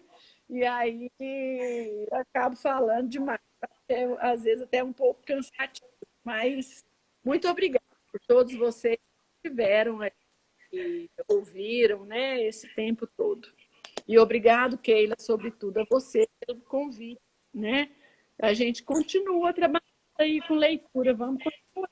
E quem sabe, volta novamente a fazer grandes eventos de leitura. Uma coisa o goiano gosta, as pessoas gostam de estar no meio de livros. Elas gostam. Você gosta. E precisamos mesmo, viu, Maria Luísa? Assim, a gente precisa pensar nisso novamente, porque foram grandes projetos e ficou no esquecimento. Foram 11 anos, assim, né? Sempre tendo alguma coisa, encontros, formações, e de repente parou de vez. E aquilo que a gente comentou, né? Que você falou para mim em uma das nossas conversas. Precisamos de dar uma resposta, né? Para as pessoas. Se você foi lá para Posse, uma pessoa lá de Posse lembrou do evento, lembrou da formação, então... Tudo quanto é curso que eu faço, uma pessoa levanta, professora, quando eu toco no assunto, né, dos encontros, não, professora, eu vi, eu lembro, e tal, papapá, então, e a minha vida é muito dedicada a isso, tá? Levar livro, né, mais sobre leitura para onde quer que eu vá, né? É isso que eu estudo, é isso que eu converso, é isso que eu sei escrever, né? Você me perguntou lá das étnico-raciais, eu trabalhei mais 3 livros sobre essa pesquisa de pós-doutorado, que foi na comunidade quilombola lá de Mineiros, né? Comunidade quilombola do Cedro.